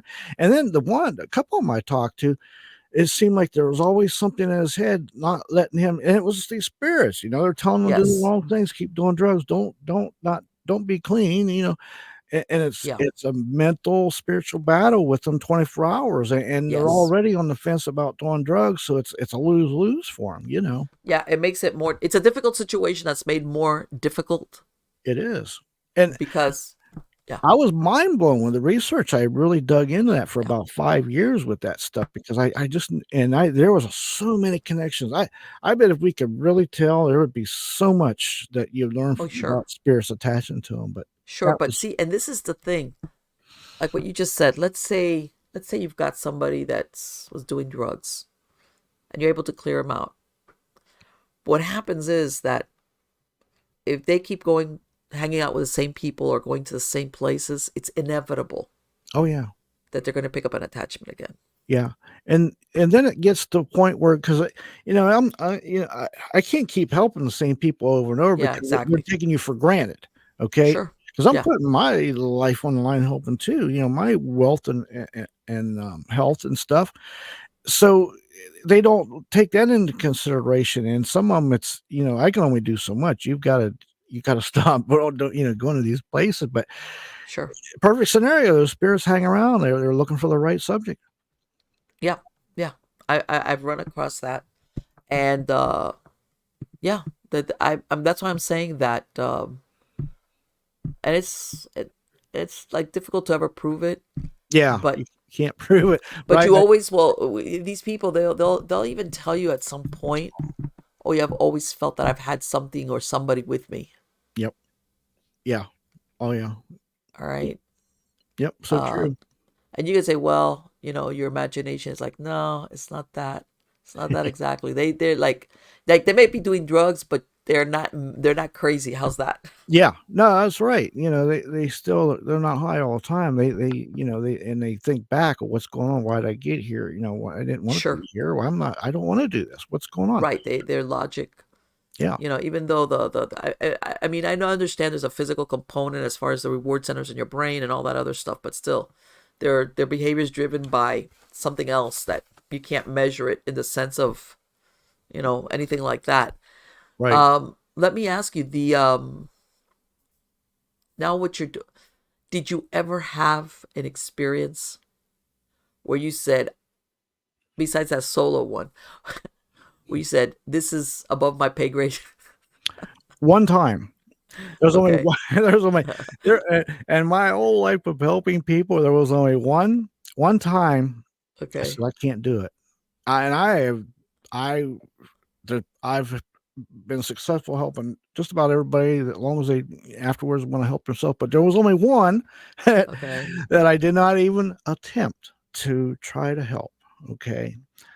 This was about 5, 6 years ago, and it was about a year or 2 right before I retired, but anyway, this person that lives in my town here, nice lady, I knew she had some attachments because after I've had them and can just pick up on them, like, I can look at a picture and can feel them or just see them. And Uh-huh. and I knew she had them because she was doing things, filming herself, and you could see these stuff at night. It was just they're feeding off of her, for the love of God, right? And they're attaching to her, and I'm pretty sure she probably got a portal or 2 in her house. But anyway, I knew she had them. She says, "Hey, can we meet somewhere and talk?" And so we met at a little restaurant, and as soon as I met her, I was like, "Oh boy," I could feel it, right? Uh-huh. And she said, "I'm thinking about getting them removed," just so nonchalantly. I was like, "Yeah." She goes, "You think you might?" I said, "Here's the thing, I figured she had about 23 different spirits attached to her." Whoa. I just to validate that, I had, my friend who I was, like, amazed at how good she was. I didn't say nothing to her, I just, give her pictures. "What do you think about it?" She goes, "Yeah, I think about 20, 23, 24, 23." That's what I figured. That some of them are so like I it's I don't know how to explain it. It's almost as if you're trying to if you're in a battle, right? And no matter if you're the best at swordsman in the world and you're facing 23 different Yeah. Exactly. it's a matter of numbers. Like it's almost like you throw a piece of bread into a bunch of 23 hungry fish. You can't fight that many. They'll just bum rush you. You can't defend all that. I can't. That was way above my pay grade. I didn't know how to begin to even help her. It was just so I much. have to ask, how did she get? What was she doing, or where was she going? She wouldn't go no. Well, she'd go to places, but I think there's portals in her house. She would film it, and post it and stuff. The poor lady, God bless her. Okay, there you But go. you could see the things coming. Like I even believe You some of know the what? stuff. Those sometimes are the most difficult people when they're like looking for it or welcoming it, for lack of a Oh, better word. And if you ever tell them, hey, if we could get rid of this, you can't dabble in the paranormal anymore. They're like, but why not? And it's yeah, like, okay, forget it. Forget it. no, Here. right. And there's more to this story because that I knew that was way above. I wouldn't even. And here's the thing, you can't let your pride get in the way or anything. Because if I would try to attempt that, I would have been in danger. It would have just made Sure. things worse for her. It was like, no, that was the only time. So then I'm looking at my phone, and it now my phone was at 80%, and now it was at 0. The stuff that was Wow. on around her, it literally killed my phone. Okay, Uh-huh. so I go Yeah. home. I remember my house is pretty much close to a sanctuary. It wasn't quite what it was today back then. But anyway, I'm sitting in my living room and I hear my water turn on in my bathroom. Now I'm going to tell Oh you, boy. yeah, Oh wait a my minute. God. The water faucet in my bathroom is one of those that you've got to lift up, Uh, okay? And yeah. you either go left or right for hot or cold, but you got to physically lift it up. It's not one of Yes. those that could accidentally, in any shape or form, turn on by itself, And I okay? laugh because that's unmistakable. There's no way that could come on by itself. I don't. Yeah. You can debunk that 3 ways of Sunday. That is not happening. Yes. I hear it running, I'm like instantly like, oh hell no, this ain't happening. So I instantly exercise my house, me and everything in here, and I sent it on its way. Right. One of them that decided it was going to come home with me and kill my Sure. phone. I had to get another phone. I took my phone to a cell phone. That's all they do is work on cell phones. I took it to him. He looked at it. He goes, I never seen this before. Your motherboard is totally fried. What did you do? And I'm like, I didn't even attempt to tell him. I didn't do anything. Right. You wouldn't believe me if I told you. Yeah. That was the only time that I didn't even, I was like, no, can't. I just can't, you know? Whatever happened to her? Did you find out? Oh, yeah. She's still doing the same things. She's Okay, a so she's got. really nice lady and all. It's just, I think she's just killing herself. I really do. Yeah. Yes. Yes. And I'll tell you another thing I have found, Marlene, with all my research is a lot of people that have spirits in their house or spirits attached to them over the years, their doctors will tell them that their potassium levels are really low. There's a Really? correlation. Yeah, there's a correlation with potassium levels and a lot of spirit activity or a lot of exposure to spirits. Also, That's interesting. I have found that in my research also. And I'm talking boots on the ground research. I'm not talking about reading something. I mean, actually asking the people, going to the places, documenting these things. Yeah. Yep. That is so interesting. Mhm. Potassium levels. Yep, potassium levels. And I asked, like, if I think somebody's been exposed, I used to ask them if I thought they were exposed to a lot of spirits for a long time. I would ask them just curiosity. I say, "Does your doctor tell you your potassium levels low, or are you on any potassium medicine?" They'd be like, "Yeah, how'd you know?" Well, it would validate right there my research that I Yes. was doing. I was amazing. That's very interesting because we always think of how's this? It's like a passive effect of being around discarnate spirits. All right? And in other words, you always think of just the effect of, oh, I got scared because I saw something, or whatever. Or the psychological part, which is, well, like, maybe you feel like this is not a good place to live, or anxious. But here we're talking actual passive effects on your body, Yeah. Oh yeah. on your health. How's that? Yeah, on your health. On your health. I look at it like this: if God or your higher power, whatever it may be, wanted us to have spirit exposure to us or attached to us, Mhm. he would have made us with those. It's not natural. It's not meant to be. It is So, over a long term period, it's got to have some kind of effect on people. across, if you look at all, I want to say civilizations, cultures, Not even religious beliefs, just ethnic beliefs. Right. The dead have always been, you don't want the dead around the living. Always. You see that across all cultures around the world. Right. Right. All And right. there's yes. Right. And Agreed. the fear, and in some cases, you would even have some civilizations where you didn't even talk about the dead for fear of bringing them into or calling them. How's that? And by this, I'm not saying ancestor worship. I'm talking, even though, there's I know some belief systems that believe in ancestor worship, but I'm talking in general. There was like the dead are dead, and you don't want to have the dead or as in spirits Right. around you if you're alive. Right. Right. And um yeah, I mean there's like and I have interviewed and investigated with people that have what they call well, people that have died and come back. Uh huh. And a couple of them, and I can't prove it, but I think they think so too, that they may have brought something back with them, or maybe they were more open to things and it attracted more things to them unbeknownst to them, and I've seen a little bit of correlation with that sometimes too.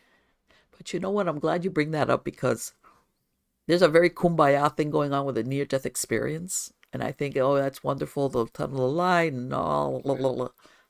That's fine. That's wonderful. But more than once, I have heard that of people coming back with something. Mhm. Yeah. And Okay. right. Right, And we, yeah, agreed. yeah. And Agreed. nobody ever wants to talk about that part of the near death experience.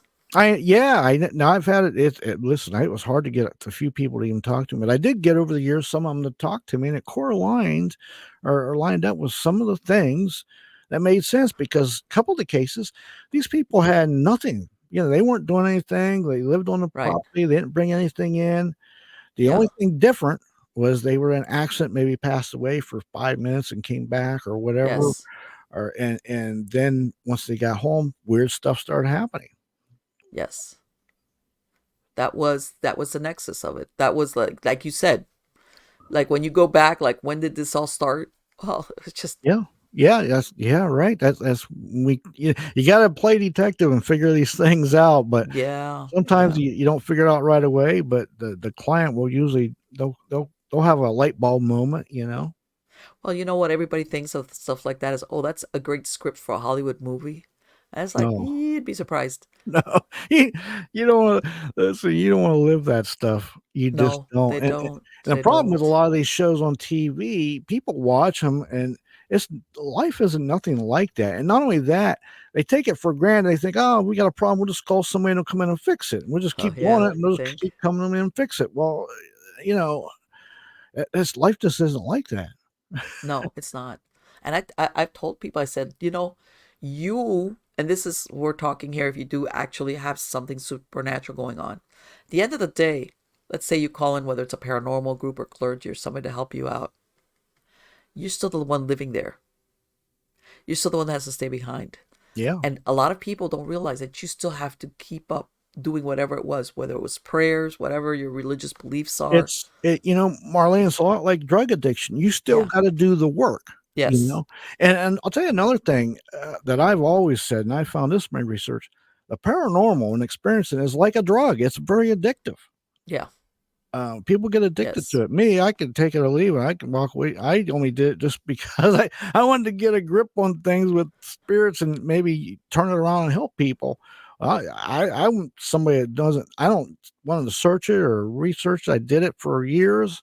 I'm good with it, but some people they get addicted to it, Yes, they do. I've and seen that. yes, and it gets dangerous because that is their drug, and they will do things Yes. that because here's what happens after a while, because spirits don't do what you want them to do. Sometimes you might sit there for 10 hours and not see nothing. Well, you know what happens to somebody that is addicted to it? They're Yes. gonna start maybe provoking or doing things they shouldn't be doing to try to amp things up. Yeah. Yes. Like they become, Yeah. and I've seen some of the stuff that's like, man, oh, this is gonna go so wrong. Especially that some, and I'm sure you've seen it, that confrontation or that provocation kind of approach. And I'm like, Yeah. you know what? Best case is you're talking to thin air and there's nothing there. Best you case, know? look, Put it away and come back another day. Don't start doing blood sacrifices or doing things Right. that you Yes. can't undo because Yes. it's just gonna your life's gonna be Right. miserable. Right. Exactly. Or worst case scenario, you don't have a ghost of a dead person. You've got an inhuman thing that's going, oh yeah? You want to Right. what? And, and another thing I always tell people, because people that are sometimes addicted to paranormal or they get bored, they want to start investigating their own house. There's probably nothing there, but I always say, don't do that, man. If it's not broke, don't fix it, because Yes. you may, unbeknownst to you, invite something into your house just Sure. by doing something whatever you're doing. Haven't you come across investigations where people will say, hey, I had a group or a person or whatever come over and it's gotten worse? Oh yeah. Yeah, there's a thing what I call my own little thing. I say people have their own spirit baggage. Okay, Uh huh. it's like there's a certain store you mentioned earlier in the show that starts with a W. If Yes. sometimes when I go to that store, Marlene, before I ever get out of the car, I will try to get a read on it. So there's been several times I'm like, I know where you're there's going been with several this. times I'm like, nope, I no, know where you're going with not this. today. I'm going home. Okay. But listen, there's I call spirit baggage. Sometimes people bring their own spirit baggage. And here's Yes. the other thing, like these places that nothing against them that, sell you so many hours, you come in and investigate. Well, it's like a raw revolving door. You got all these people coming, investigators even. They're Yeah. bringing, some of them got spirit baggage and they're coming there and it's really acting as a Yes. catalyst. Maybe there's something staying there that wasn't there before and vice versa. Yes. Yeah. I've had, I said before, I've had, because after a while, since I've been doing this for so long, I've got a lot of people that will reach out to me. And I've had, especially groups that have been around for a while, they'll call me up and they'll say, Marlene, after we brought on this new person on the group, we started having problems. Yeah. And it's Yeah. like, yeah, what's Yeah. going on? And they'll Right. say, no, this and that and that and this. And you know what? We're realizing that it's not the places we're going to. Mhm. It's whenever we have this person, it was part of the investigation. Yep. And even in some places. But see, this is the thing. How do you vet somebody on a new member unless it's very visible? Yeah. Yeah, it's hard, because a lot of people are, like you mentioned earlier, are haunted. They Yeah. just are, or And they they've have got that, like you said, that baggage. yeah, And spirit then bags. later on, the group is like, holy crap, we're bringing our own. I call it Don't worry, we're going to investigate. But by the way, one of our investigators, yeah, I call it spirit baggage. yeah, I do. Like I always say, because people always ask me too, what's your favorite piece of equipment? I always say my favorite piece of equipment was just me. your body. The human body, man, if you really Yes. put your mind to it, you can be the best investigator, the best tool out there. And we used to use I used to go because what I could feel, and I had a couple other psychic mediums, and we'd have our equipment try to validate all in one thing, is like finding portals and all these things. And if all these things line up, it's probably something to it. It's not like Right. not one person or one piece of advice, like all of it. And that's the hard part when you got somebody, especially if you, like you say, you want to vet them coming into the group, you might want to, I don't know, have a one-on-one with the other members just to, get to know each other, see how Yeah. see if they're picking anything up or feeling anything, or, take an EMF. If your EMF's going off on somebody and they, they don't have no devices on them, there's probably something to it. Yeah. But yeah, I've had a couple of calls from team leaders on this, and it's like, how do I, what do I do? And I was like, oh boy. Yeah, Well, that's a difficult thing to tell, it is. It is. It's hard. to tell somebody, hey, the client's not going to appreciate us bringing our own. But they already got spirits. We don't want to bring any more in there. Yeah. Yeah, but that happens every once in a while. But yeah, it works both ways. I tell people, if you're gonna have a paranormal group come in, make sure you vet them, because you're basically letting strangers into your house. Yeah, you got to get to know. It's true. You got to get to know them, because listen, here's the thing: if they're going to be on your team, you've got to be able to trust them. I mean, because Yes, of your well course. being, your life is on the line, really, because you don't know what stuff that can happen. Sure. Just, I mean, human behavior down to the paranormal. Whichever way you look at it, whether you're the client, the person joining a group, that's another one, or the group itself as to who you let in. In Right. this type of work, you gotta you gotta be careful who you say okay to. You do. You can't because let your guard down for 1 minute. You gotta be on it. Like, even me, even though I retired, I still have to keep my guard up because I'm yeah, sure I poked a lot of bears during my yeah, lifetime. sure, sure. And you'll and I tell everybody, it's, when you do this, whether you want to, like, when you do this work, not that you're the so-called psychic, but you develop, everybody in the team will, that's, if they stick to it, they develop some type of sensitivity, like Oh, you yeah. said, in your body. Yeah. It's inescapable. Everybody after a while gets some level of sensitivity to them, as in that, okay, you get it, you You develop it, it's you just part will. of what comes with it. You will. I can tell, like, if I'm in a place and the sicker I feel, I that Hmm. means the worse something is. I already Yes. know. I've been doing this so long, I can be driving down a country road in the middle of Yes. nowhere. I did this not too long ago, and there was an old farmhouse, probably 200 years old, and I could just feel it beaming at me. There was something over in there. I wasn't even within 100 yards of it, but I could feel it. I couldn't imagine what it would be like going into the place. Sure. Yes. Yes. And some things, it's like, yeah, that you think, well, in other words, you don't have to walk into the actual building or whatever it is. Sometimes you could just feel it. You can feel it. You can feel it. And I tell everybody, haven't you ever been to a place that you're like, I need to get out of here? This place is like, there's, I don't know Right. what it is, but I need to get out of here. Exactly. That's your spirit guides or whatever you wanna call it, trying to help you get you out of there. Yes. Yeah. And your gut feeling is never wrong. If it's telling you to get out of there, you need to leave. Of course. Of course. Yeah, JC, has been wonderful to speak to you. Let me ask you, for my podcast listeners, where can they find you at? And when is your show? Yeah, my show is JC the Hitman Show. Podcast. It's on Night Dreams Talk Radio Network. Matter of fact, starting in September, my show is going to air on Mondays, and it will be at 9 p.m. Eastern, at 6 p.m. Pacific. I'm on all the major apps except YouTube, which very shortly I'll be on that one. Okay. And yeah, the Night Dreams, I'll be uh, the Monday show for the Night Dreams, and then Gary's got the Wednesday through Friday. Excellent. Excellent. Thank you so much. It has been wonderful to talk to you. I really enjoyed it. Because, see, you've been around, you've done this work for a long time, and Yeah, you've you can say it. seen Yeah, thank you the, so much. the Yeah, progression of it.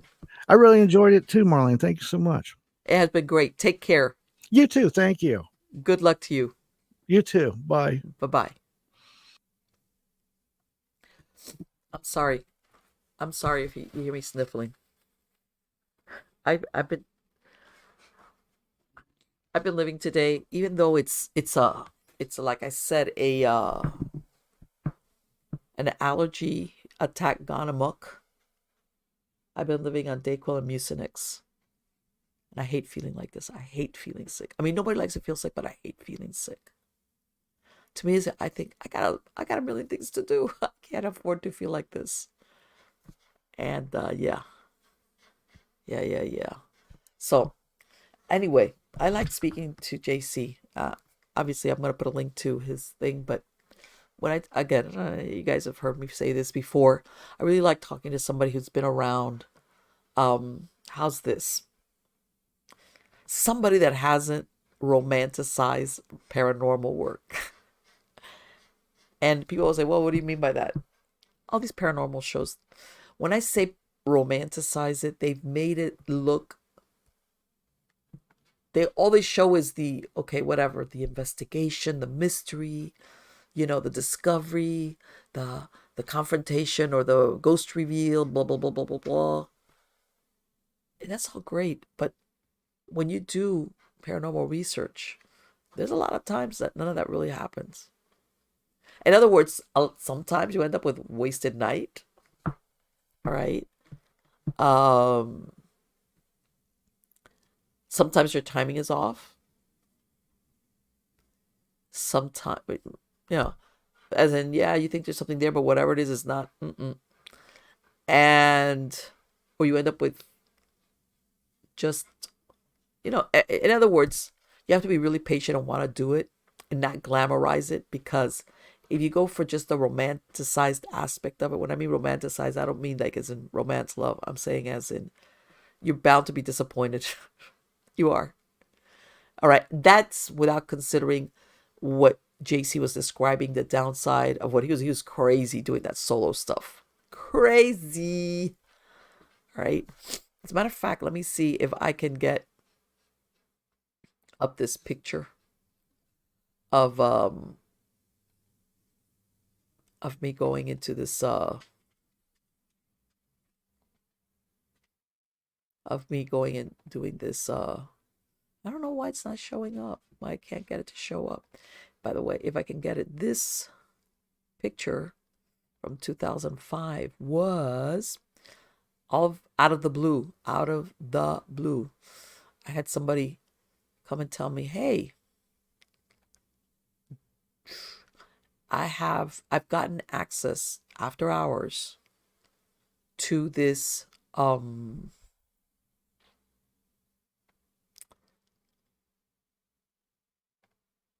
whatchamacallit. I've gotten access. Oh, you know what? Maybe I could do it this way. Okay, then why aren't you doing this? I've gotten access after hours to this elementary school. This is in a part of Miami called Coral Gables. Coral Gables, it's like in the middle of Miami, kind of. Well, now it's in the middle of Miami. But it was it was established like in the 1920s, and they were trying to, it's, by the way, it's a very, back then and even now, it was like a very ritzy area of Miami, Coral Gables. And it was established to have like a Middle Eastern Moroccan flair, a lot of the barrel tiled roofs. Very nice. So this school is pretty old. I'm guessing it must be from the 1930s, 1940s, that kind of deal. And at the last minute, they I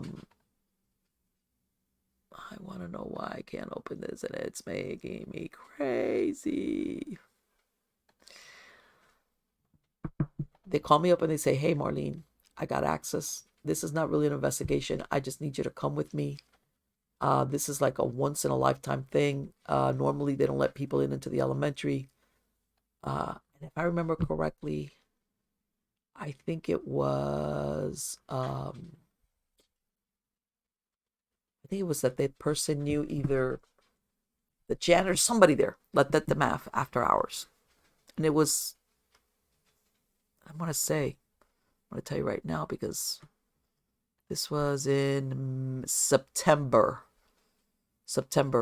of 2005 when we went in there. And it was like they've had, well, obviously one of the things was I can't get this up, and I'm really upset because I can't get it going. I'm very upset about this, and I don't know why it's doing that. When I can't get stuff up, it just gets me upset. But anyway, they tell me they have a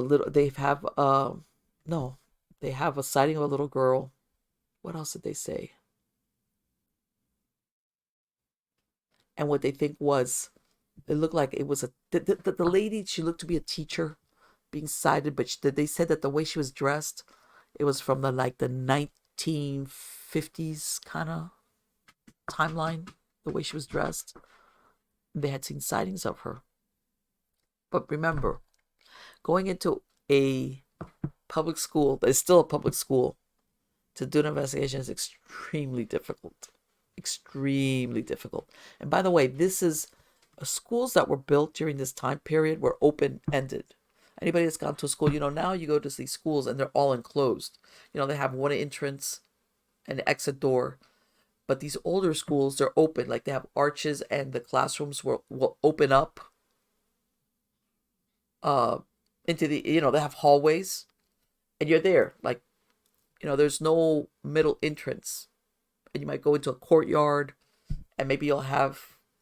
So she had been sighted all over the place, that and a kid. And it's like, I'm not surprising. As a kid, it's like, take your pick. Who could it be? What? And, we did it. We took some pictures and, we got some weird readings. You couldn't stay there too long. But one of the things that if I remember correctly, and you know what, I'm going to dig up the information on it.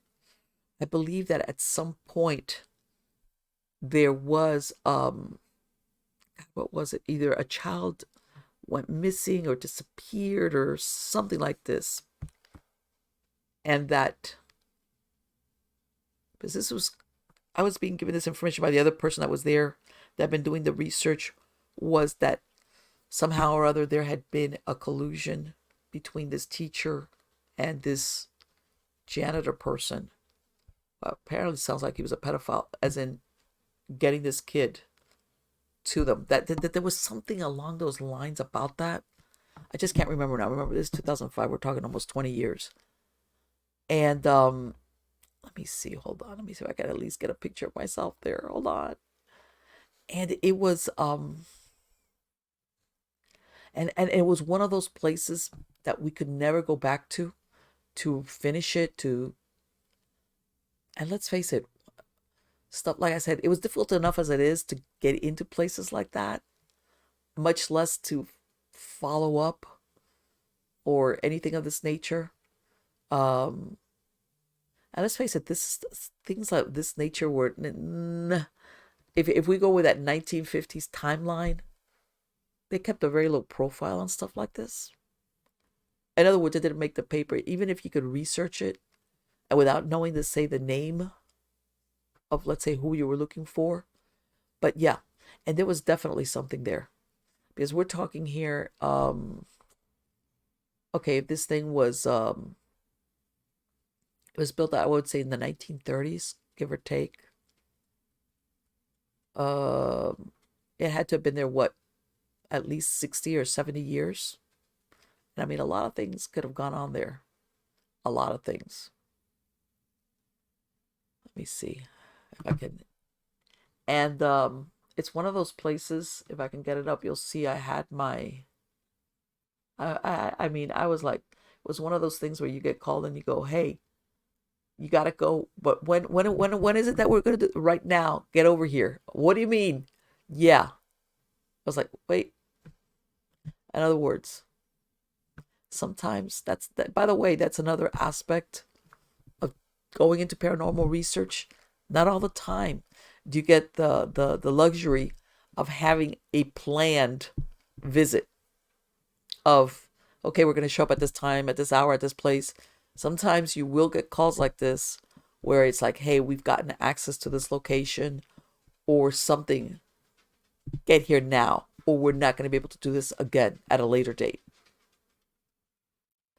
And that's amazing. That happens. That happens, especially in places like this type where you just can't. You know that window is open this one time. And that's it. Beyond that, you're out of luck. So let me see. Hold on. Marlene. Let me see. Elementary. Here we go.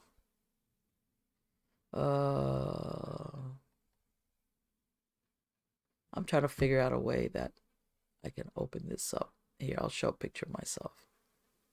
Let me see if I can do it this way. All right, let's see. Share screen. Here we go. I had to open it up in one of my programs. So there I am. I'm standing. This is the hallways. You can see how they have these long hallways. I mean, I put on a t-shirt, a pair of jeans, and I was off to the races. Okay. That's what I mean. You see this?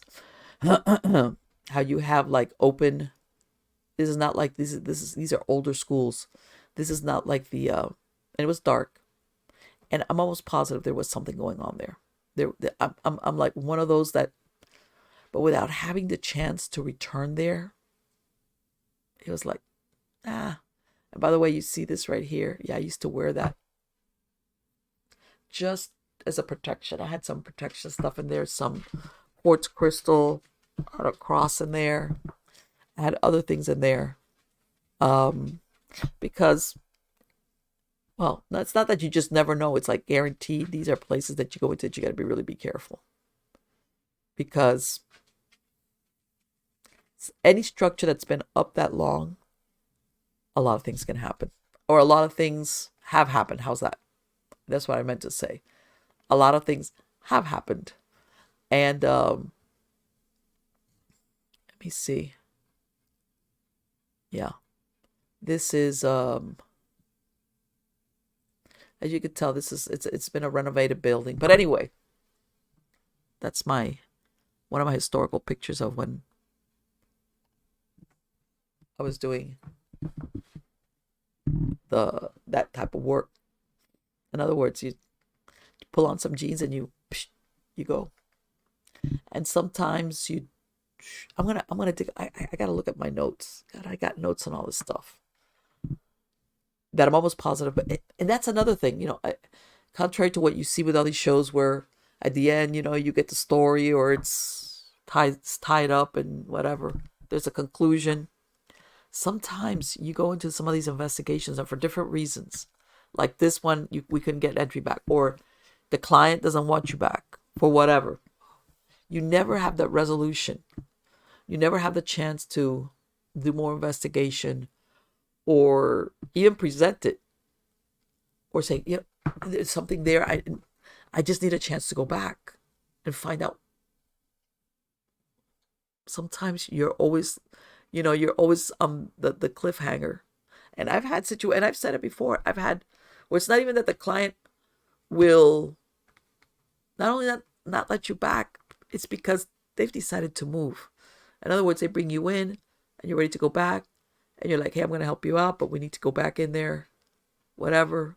They're like, don't worry, because we're moving.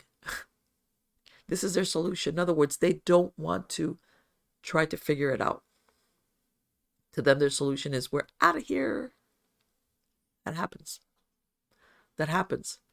And then, if you ever have sometimes you find out through them or through other, if you want to make the effort, especially if it's a rental, that there's a revolving door of renters for that property. There's a revolving, and I've done it. I've done stuff where I've gone spoken to neighbors, and with permission, I knew what I was doing. It wasn't like you don't go to talking to neighbors because you don't want your client to like be going, what are you doing? And I found out, that place doesn't keep people there that long. Yeah, no, definitely. Every few months, or maybe you could tell people are desperate to get out of there. Yeah, it happens. But anyway, guys, I hope you like this show with JC. I hope to have him back. Please listen to his show.